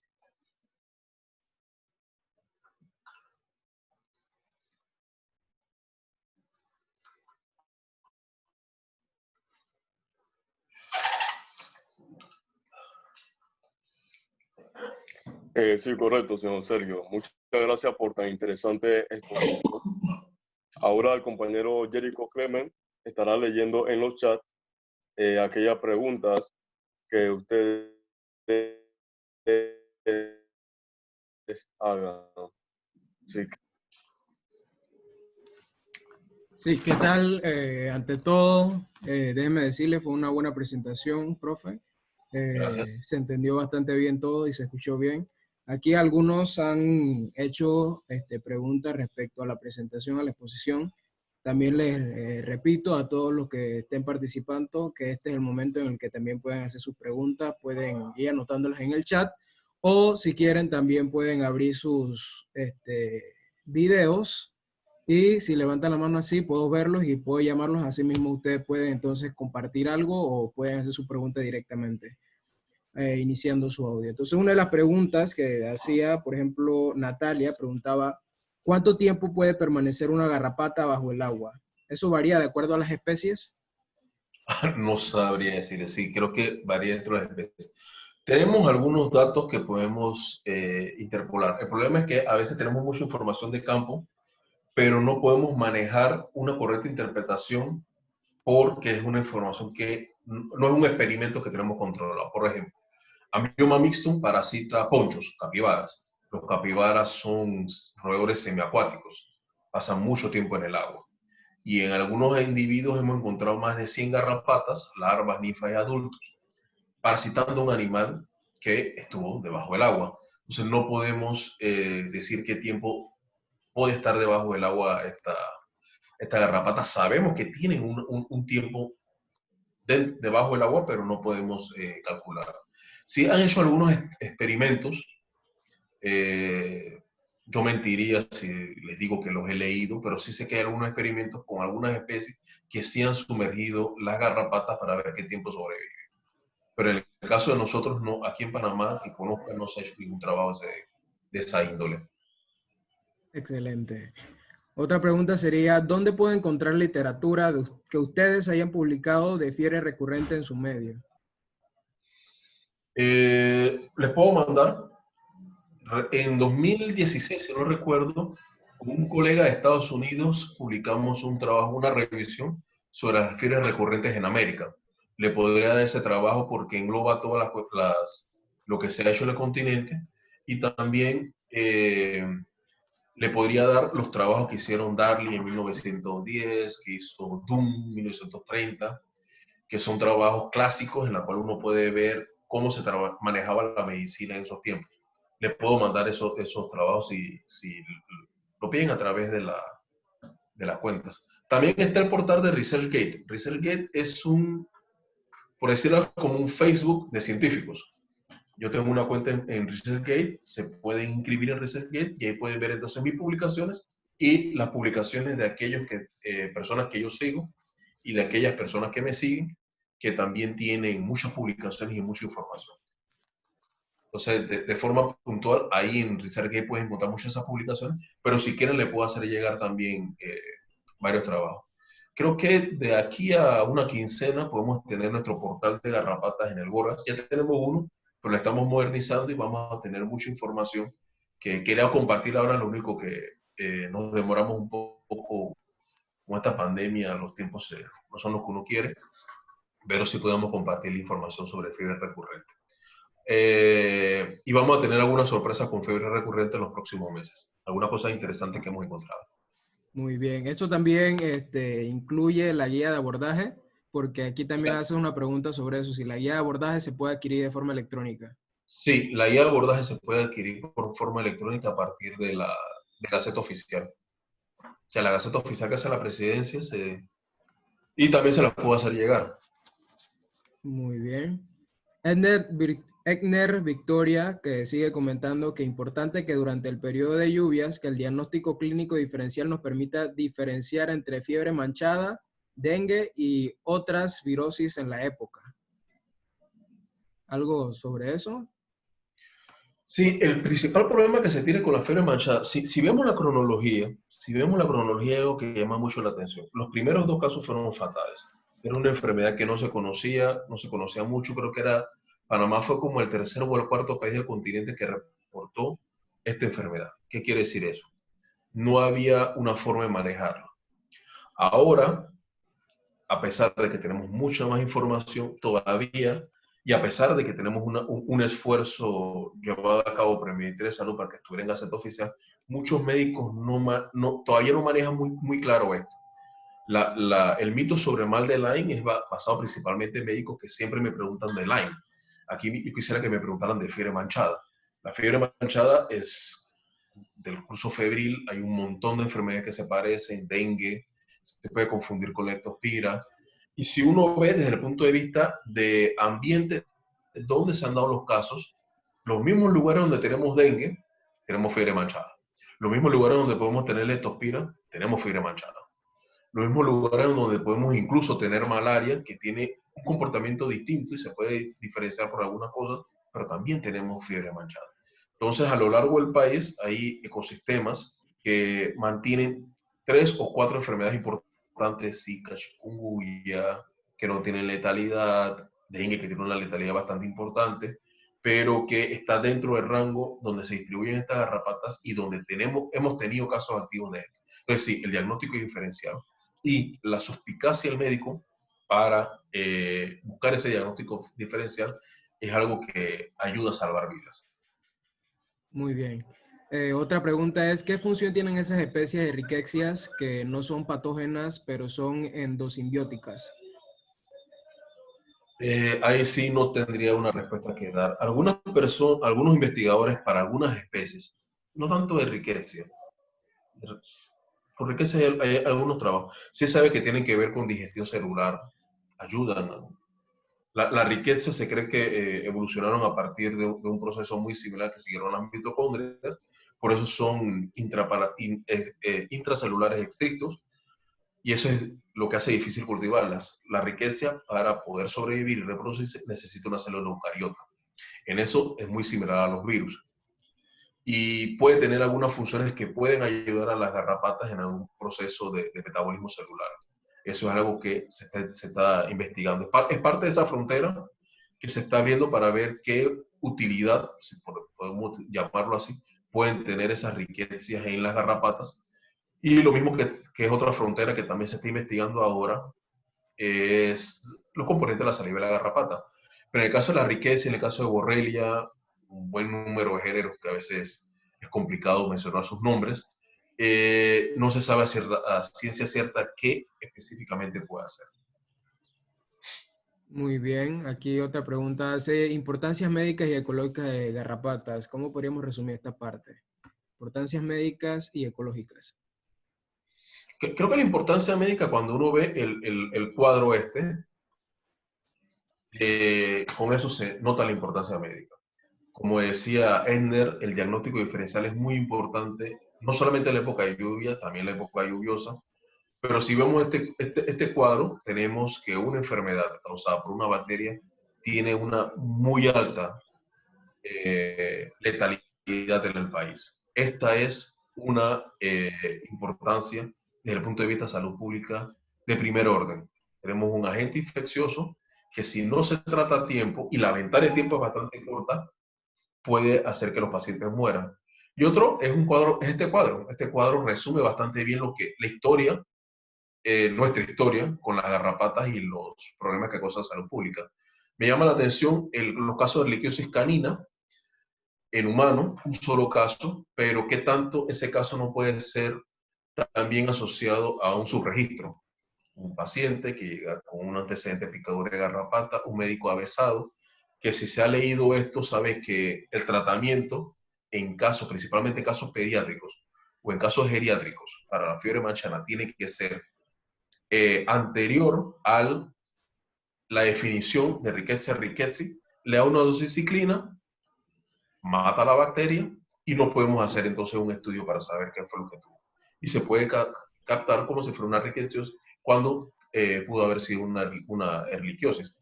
Entonces son cosas que se tienen que ir viendo, que se tienen que ir puliendo, porque ahora con las guías, que no solamente Panamá lo dice, y no lo decimos porque lo dijo el CDC, no lo decimos porque dicen los brasileños, la ventana terapéutica para fiebre manchada es muy corta. A pesar de que se llama fiebre manchada, no todos los pacientes, y en Panamá es lo más usual, no todos los pacientes presentan el exantema de la forma que presentan los libros, tan bonitos como lo que presentamos en la foto con rickettsia maxillae. No lo presenta de esa manera. Y cuando lo presentan, si uno ya está viendo máculas en la piel, uno debe estar pensando cómo está ese vaso, cómo está ese riñón, cómo está ese hígado, cómo está esa mielina, cómo está ese cerebro. Y esa ruptura del epitelio en muchos órganos es lo que causa las fallas que conllevan en esta bacteria. Y en muchos casos es bastante rápido, una fiebre súbita, y ya cuando el paciente llega, la terapia antibiótico no le sirve, que es doxiciclina. Entonces yo creo que cuadros como esos resumen bastante bien la importancia que tienen las garrapatas en el país. Si nos metemos al punto de vista veterinario, ¿cuánto le cuesta a la industria ganadera mantener en la raya a Rhipicephalus microplus? Eso sería algo que los veterinarios tendrían que evaluar bastante bien. A veces yo, conversando con mi amigo Ricardo Moreno, vemos que un ganadero mata un jaguar, que se come una vaca una vez a la semana, pero la depreciación de un bovino por parte del ataque de garrapatas y el costo que tiene tratar de controlar una especie como microplus, que ya se sabe que tiene resistencia a ciertos productos, eso los veterinarios lo saben mucho mejor que yo, es mayor al que puede hacer un jaguar, siendo un parásito. Entonces eso es algo que uno puede ver impactante, una vaca depredada, pero al final si tienes un gato harto de Rhipicephalus microplus, que encima también tiene parásitos internos, eso es algo bastante impactante desde el punto de vista de la economía asociada con estos artrópodos. Muy bien. Aquí Ruth del CID pregunta, ¿han ensayado en el control biológico de las garrapatas? En control biológico una vez encontramos Ixodifagus parasitando ninfas de Rhipicephalus sanguineus. Pero tanto como llevar un ensayo para ver si es, incluso encontramos un amigo Nathaniel, que es el jefe de cuarentena en Chiriquí, encontró las avispitas Ixodifagus en un cocker España, creo que era. Así que sabemos que lo que antes especulábamos, antes de ver eso, era que las avispas llegaban a las ninfas cuando estaban mudando las paredes, en el sitio donde mudaban, pero a ver las avispas también uno podría pensar que hay algo que puede estar también asociado con esto. Tengo un estudiante de México que también estaba tratando de hacer algunos ensayos con Ixodifagus para ver si había un componente de feromonas o algo que podría tener una relación con eso. Pero yo considero que como control biológico, no sé, habría que hacer muchos estudios para ver si la efectividad de las avispas realmente vale la pena criarlas y mantenerlas y entonces utilizarlas como control. El otro control que se utiliza también son hongos, pero más que todo para aparatos ganaderos. Y eso sí tiene, realmente no he leído mucho sobre eso. Tiene su eficacia en algunos lugares, en otros lugares no demuestra la misma eficacia y aquí en Panamá creo que no se han probado los hongos. También sacamos una vez un trabajo sobre enemigos naturales de garrapatas, principalmente arañas, y sí, son cosas que pasan, no tienen algunos depredadores, pero que incidan en las poblaciones o que se puedan dar de forma masiva para que inciden las poblaciones ya es algo un poco más complicado y posiblemente no tenga tanta efectividad. Eso va un poco ligado a la pregunta que hacía Carolina Guevara sobre si han encontrado hongos mitospóricos asociados a garrapatas. Aquí en Panamá, no. Aquí en Panamá lo más que tenemos es una garrapata que posiblemente es una nueva especie, que pareciera que tuviera un hongo, sería garrapatopatógeno, pero es algo que todavía no hemos ahondado en eso. Ahora mismo realmente el gran problema que tenemos, solamente 2 personas estamos trabajando garrapatas y aún así tenemos una producción científica de casi 6, 7 trabajos por año en revistas indexadas importantes, TICA tipo Disease, Experimental Apply, Systematic Apply Carology, pero y eso nos lleva solamente a trabajar ciertas cosas muy puntuales. Hay otras cosas que estamos guardando para hacer más adelante o tengamos más personas para poder meterle mente. Pero por lo menos ahora, nuestro foco principal es mantener clara una taxonomía de lo que hay en Panamá, mantener claro el complejo de riquezas que podemos encontrar, dónde la vamos a encontrar y cuestiones como esa. Pero sí tenemos en ojo esa garrapata que quisiéramos saber realmente qué es lo que pudiera tener y hacer más colectas para tener más información sobre eso. Sí lo tenemos en mente y eso es algo que esperamos hacer en lo pronto. O ofrecérselo a un estudiante de tesis que quiera trabajar eso. Muy bien, otra pregunta sería si las garrapatas, si tienen una adaptación para resistir bajo el agua junto con su hospedero, o solamente de agua dulce o también hay de agua salada. Bueno, tenemos las garrapatas que parasitan serpientes marinas. Aquí en Panamá no. Hay un par de especies que parasitan serpientes marinas. Y obviamente las parasitan cuando están en cópulo, cuando están fuera del agua. Que tanto puedan estar mucho tiempo bajo el agua o en agua marina es algo que los que descubrieron el fenómeno todavía están tratando de preguntarse. Algo que sí sabemos, por lo menos en las garrapatas que parasitan aves marinas, es que como son argácides, parasitan cuando las aves están en el nido, están anidando, o sea, los polluelos, a los adultos, en la noche principalmente. Las larvas no sé si parasitan por largo tiempo y posiblemente parasitan más que todo polluelos. Así que no creo que tengan tanto contacto con aquellas aves que se zambullen. Sabemos que algunos ornitólogos del grupo Capensis parasitan piqueros. Los piqueros se zambullen, pero los parasitan cuando están en tierra, no cuando están en el agua. Y lo mismo pasaría con los pingüinos o con los frailecillos en las costas polares o subpolares realmente. Muy bien, aquí Lidia González dice muy buena conferencia, a pesar de que la reproducción de garrapatas es igual durante el año, porque la infestación es en animales domésticos y salvajes, es mayor en la época seca. Así lo he percibido aquí en el Cerro Ancón. ¿Qué opina?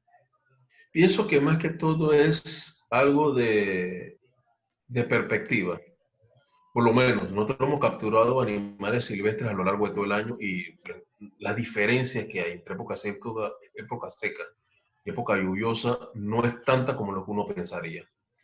Ahora bien, ¿qué te rompe a ti todo el discurso? Supongamos.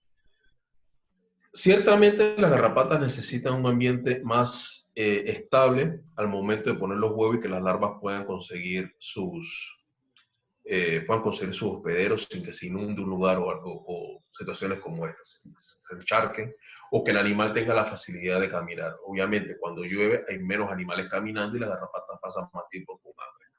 Pero ¿qué pasa? Supongamos en un potrero tenemos un caballo con 40 larvas, con 40 hembras ingurgitadas de Amblioma mixtum en diciembre. Se alimentaron y se tiraron al suelo todas, pero cuando ya todas esas garrapatas están en el potrero, están buscando hospedero, está la mayor proliferación ahí.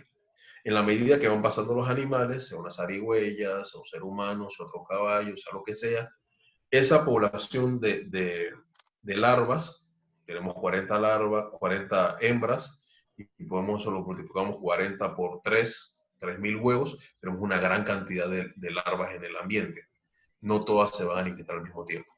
Algunas van a alimentarse de una forma fásica, otras se van a demorar menos, otras, dependiendo de la disponibilidad del hospedero y con qué tanto el ambiente le pueda favorecer, puedan entonces alargarse esa pirámide en la cual está toda la población. Si supongamos, en la medida que pase eso, se alimentan las larvas, mudan, se alimentan las ninfas, ya estamos hablando de más o menos abril, y entonces llegan adultos, estamos hablando más o menos de mayo, julio. Ahí tenemos entonces nuevos adultos. Y eso es desde el punto de vista de la población, cómo se está comportando. Nuevamente comienza de nuevo a alimentarse, a darse otro ciclo adulto que se están alimentando y comienzan de nuevo a tener larvas en el ambiente. Y así lo hemos encontrado en diferentes lugares. Hay un sitio en Gamboa en el cual nosotros vamos y en noviembre, en plena época lluviosa, tenemos agregados y hemos conseguido tantas garrapatas como conseguimos en febrero. Y eso es algo que vemos dentro de un trillo que está dentro de un bosque secundario. Y eso es lo que nos dice que a nosotros que las poblaciones se comportan de una manera bastante general a lo largo del año. Posiblemente haya algo más de visualización en la época seca porque la gente está más en contacto con lo que está en la época seca. Pero nosotros hemos pasado un día de lluvia, vamos al campo, agarramos un par de aves que están y encontramos garrapatas también en esas aves a lo largo de todo el año. Así que es algo que pudiera ser una variación de repente en una región, como también podría ser un efecto de que veo más garrapatas porque hay menos follaje en las plantas, en la época seca, hay más hojarasca, las garrapatas tienen menos lugares donde están y se va a congregar en un solo sitio. Y en la época lluviosa de repente es más complicado observarlos. Entonces yo pienso que tienen que ver con cuestiones como esa, pero algo que sí podemos asegurar es que por lo menos en tierras bajas tenemos garrapatas activas todo el año. Sería interesante hacer un estudio a más largo plazo. En tierras altas hemos colectado de forma muy esporádica, pero sería interesante ver qué está pasando en la época lluviosa. Todos los que hemos ido a las montañas de Chiriquí o de Boca del Toro sabemos que la época lluviosa es un poco más templada que la época seca. La época seca puede incluso llegar a ser fría, pero no tiene tantas lluvias. Bajaraquea, pero no llueve tanto. En la época lluviosa llueve más y hay más humedad y una mayor temperatura. Entonces es algo que también quisiéramos explorar. Pero sí, en síntesis, tenemos garrapatas activas todo el año. Perfecto. Aquí otra pregunta de Gabriela Pérez. Dice, ¿en las comarcas se ha presentado este caso con víctimas fatales y tiene algún tratamiento? La Rickettsiella rickettsii hasta el momento no ha presentado ningún tipo de resistencia a las doxiciclinas. En general, las tetraciclinas no tienen resistencia y con una terapia adelantada se mantiene sin tanto problema. El año pasado tuvimos una serie de casos en la comarca. Fue bastante complicado. Nosotros fuimos allá en medio de un aguacero, fuimos con la policía y no encontramos garrapatas en el pueblo, pero al final después las personas de control de vectores nos conversaban de que las personas que estaban infectadas no se infectaron ahí, sino que habían ido de diferentes lugares. Entonces algo que sí que fue una experiencia bastante fuerte para nosotros es que la distancia cultural que hay entre los pueblos indígenas y los mestizos es bastante fuerte. Acá, por lo menos, entre pena y conversación, uno le puede sacar información a otro mestizo, sea blanco, sea negro, sea chino, lo que sea, uno le saca información, pero a ellos saca la información, incluso dentro de sus propios paisanos, ante la presencia de una persona que no conocen, se cierran. Entonces, ese caso para nosotros fue bastante interesante porque se había diagnosticado 5 muertos por fiebre de manchada, creo que también subió un poco más después cuando se hicieron otras pruebas, pero no dimos realmente con el sitio donde estas personas habían estado.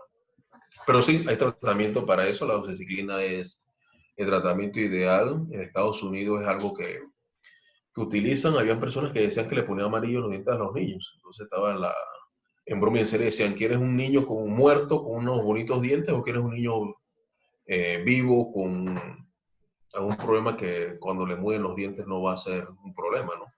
Pero sí, la oxiciclina es algo bastante efectivo para el tratamiento. Al igual que con el perro con la Ehrlichia. Sí, aquí también la pregunta de Gerardo Vallado dice que si la asociación del neotipo de Rhipicephalus sanguineus para su reclasificación del complejo de esta especie. ¿Qué opina? Ah, perfecto. El trabajo que hizo, eso lo hicieron en América, son unos amigos. Estuvo Santiago Nava, estuvo Marcelo, un grupo de amigos que hicieron la clasificación del genotipo y creo que es algo necesario. El problema es que cuando uno ve la descripción de la trail habla de que Rhipicephalus sanguineus es una garrapata pequeña, rojiza, y la encontraron en un perro en un condado de Francia. Esa descripción, obviamente, estamos hablando de un aparato óptico de principios de 1800, es bastante vaga, y eso enfila posiblemente a la mitad de ripicéfalos. Entonces, al no tener ese diagnóstico por mucho tiempo, se mantenía que todo lo que parasitaba a perro y que mantuviera esa forma era ripicéfalos sanguíneos, y eso fue el problema que se dio. El problema se dio cuando los europeos trajeron perros de la cuenca del Mediterráneo, de Europa, eran perros africanos, y estas especies llegaron a América y se fueron adaptando con las diferentes variaciones climáticas.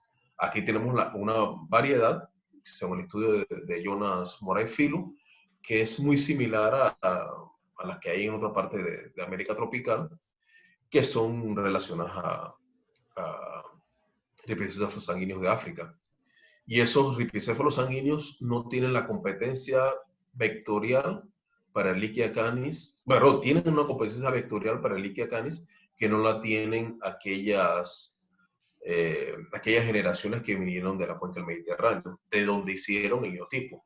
Ahora habría que definir ese neotipo para ripicéfalos sanguíneos en su estricto, qué tanto se está distribuido en América. Obviamente eso quedará más que todo para el cono sur, la parte templada de posiblemente Río Grande del Sur o quizás México, con la frontera con Estados Unidos. Y nosotros tendríamos que esperar una descripción de la especie que estaría ligada a África para nuestra variedad de ripicéfalos sanguíneos. Así que sí, es un muy buen trabajo ese trabajo. Hablando un poco sobre lo que es el rol de las garrapatas en nuestro ecosistema, ¿cómo lo resumiría en pocas palabras? En pocas palabras, dentro de un sistema natural, dentro de un sistema conservado, las garrapatas fungen el mismo rol que cualquier otro parásito, que cualquier depredador. Es mantener poblaciones susceptibles para que mueran y no tenga una sobreabundancia de individuos que puedan desequilibrar el sistema. Esa es la función de todos los parásitos, sean internos, externos, y la función de los depredadores. Tanto para aquellos que parasitan carnívoros como aquellos que parasitan ungulados, los que parasitan murciélagos y todo eso.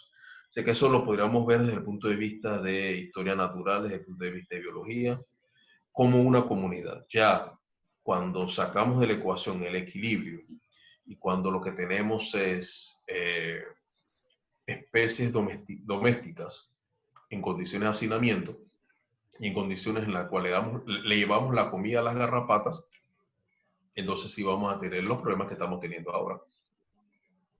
Pero en condiciones naturales no. Generalmente yo nunca he visto ningún animal que hemos capturado que tenga tanta garrapata como aquellos animales que hemos capturado cerca de áreas rurales o urbanas. Eso lo que vendría siendo lo que es la fauna cenantrópica. La fauna cenantrópica tiene una gran cantidad de garrapatas. Un coyote que hemos encontrado cerca de Ciudad de Panamá, hemos encontrado 4 o 5 especies de garrapatas en cantidades industriales. Y obviamente esa misma especie, un coyote, en un ambiente de pradera natural, posiblemente no tenga tantas garrapatas. Entonces eso habla mucho de qué tanto la domesticación de los sistemas naturales puede ser un problema para estos animales. Y eso pensando en animales silvestres, animales domésticos obviamente, ¿no? También está la ruptura del equilibrio a través de la cantidad de químicos que hemos soltado, que le podrían dar resistencia a ciertas especies, hay tantas cosas que se podrían ver, ¿no? Pero como sistema natural, en equilibrio, pienso que las garrapatas ejercen el rol que podrían ejercer otro tipo de parásitos. Bueno, en vista del tiempo tenemos espacio para unas cuantas preguntas más que creo que son muy importantes también mencionar acá, como por ejemplo la que hace Julia Sáenz. Ella pregunta cómo se puede controlar las garrapatas en animales domésticos sin usar productos tóxicos y usando algo más amigable con el ambiente. Creo que es algo que muchas personas se cuestionan por el hecho de sus mascotas. Sí, ahí yo entro en ese zapato a tu zapatero. Yo pienso que toda persona, así como tenemos médicos especializados en nosotros mismos, mi hijo tiene su propio pediatra, mis padres tienen sus propios médicos que los atienden a la edad que tienen. Yo creo que una persona que tiene mascotas debe tener un veterinario de cabecera y con ese veterinario hacer toda el manejo de la parasitosis de los animales. Ellos son los que deberían de responder esa pregunta. Muy bien. Sí, en el caso de los primates, como por ejemplo los monos capuchinos, que ellos, si están parasitados por garrapatas, ¿a ellos se les retira o se les deja las garrapatas? ¿Cómo sería eso? Se les retira o se les quita. Ellos mismos que ellos mismos se quitan las garrapatas. Correcto. La pregunta sería si los primates parasitados por garrapatas se les retiran o se les dejan. Ah, se las comen. Sí, Sí, se las comen, sí.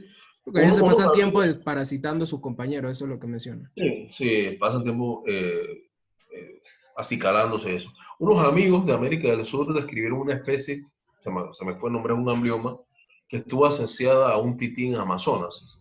No, perdón, era en la selva atlántica, en la mata atlántica.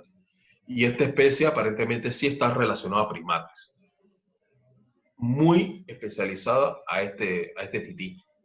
Así que sería de los ejemplos excepcionales de garrapatas asociados a primates. Muy bien, entonces sería dos preguntas más. ¿La temperatura dentro de una cueva está asociada a la cantidad de garrapatas que tienen los murciélagos? La temperatura. No, la temperatura de una cueva está asociada a la cantidad de guano que pueda tener el sistema. Mientras más estrecho y mientras menos aireación, la cueva mantiene una temperatura más alta, ¿no? Nosotros tenemos una cueva en Chepo que estamos yendo regularmente y hemos tenido algunos visitantes importantes ahí, José Benzal, Santiago Nava, Marcelo Labruna, que hemos trabajado en esas cuevas. Y sí, son muy estrechas, muy estrechas, y al ser estrechas, son muy calientes, se siente más el amonio. Una vez estuvimos en Yucatán, en una cueva que era enorme, estuvimos 5 horas debajo de la tierra, y al final, para tener una condición de amonio a la que tenemos en esta cueva en Chepo, caminamos, nos arrastramos, si acaso 10 metros, o quizás menos, y ya teníamos, mucho menos, posiblemente como 5 metros, y es tan estrecha que tiene mucho guano. En esta cueva en México estuvimos 2 horas y media hasta llegar a la parte final, y ahí tenemos una condición de amonio bastante importante y realmente sofocante y debilitante. Y 2 horas y media no vamos a caminar para afuera, ¿no? Pero sí, depende mucho de la misma geografía de la cueva y de, bueno, los murciélagos. Y por último, ¿qué dirías si el estado de salud de los mamíferos silvestres puede influir en la cantidad de garrapatas que lo parasitan?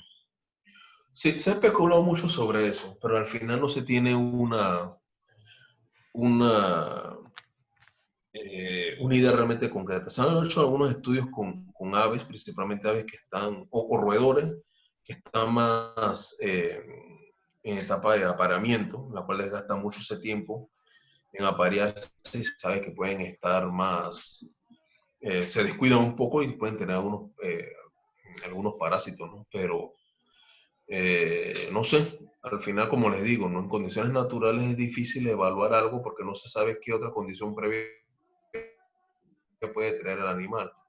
Una vez conversaba con un estudiante de Europa que ella me decía que ella quería evaluar el efecto que tenían las garrapatas en la movilización de los animales, pero una cosa